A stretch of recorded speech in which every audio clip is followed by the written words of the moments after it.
Do you know your medicine?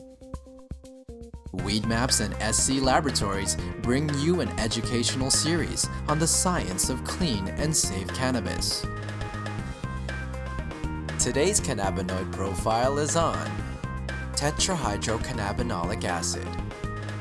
THCA is another cannabinoid found in the cannabis plant. THCA stands for tetrahydrocannabinolic acid.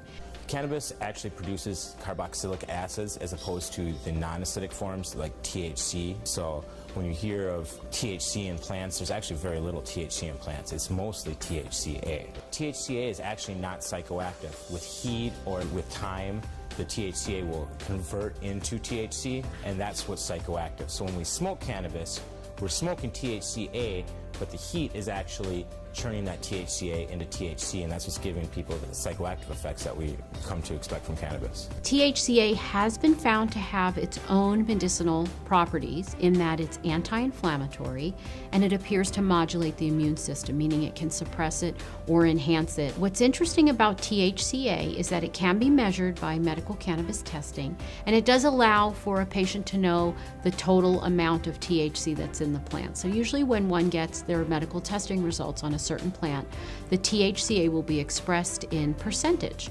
And let's just say it's about 16%, and then the THC may be in a very small amount, but overall added together, that's what gives you the potency of THC. We have a drawing of basically the synthetic pathway that THCA takes. So we start out with geranyl pyrophosphate and allopulic acid. They combine to form what's called cannagiberellic acid, another acidic cannabinoid. And the cannagiberellic acid, or CBGA, basically folds in upon itself and form rings, which gives us the final structure using the THCA synthase enzyme to form THCA. And THCA we have down here is very similar to THC. The only difference is this carboxylic acid group that's attached to the THCA. So when heat occurs or over time, that carboxylic acid will release as CO2, and we'll be just left with THC. Now, interestingly, when one tests medical cannabis in a lab, there are different methods, and the method that many labs use is called gas chromatography. Now, unfortunately, gas chromatography requires heating up of the plant, so what happens is the THCA actually gets decarboxylated in the lab. And that's why we use HPLC, because we feel that the acidic cannabinoids play a very important role, and knowing the ratio between the THCA and THC is important for judging the quality of the cannabis as well as the effects the cannabis is going to have on the patient.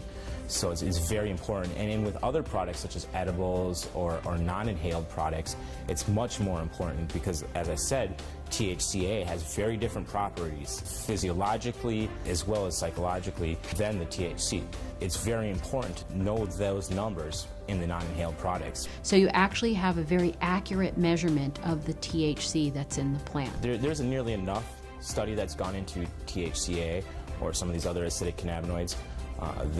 The studies that have been done show very great promise in the possibilities of these acidic cannabinoids and different administration routes and stuff like that. So hopefully with the work we're doing here at SC Labs, bringing awareness of these compounds and showing people what compounds are actually in their medicine, will bring about that awareness, and we'll be able to inspire people to pick up the torch and carry it further and get this research done and start finding out exactly what benefits these compounds can have. But there needs to be a lot more research.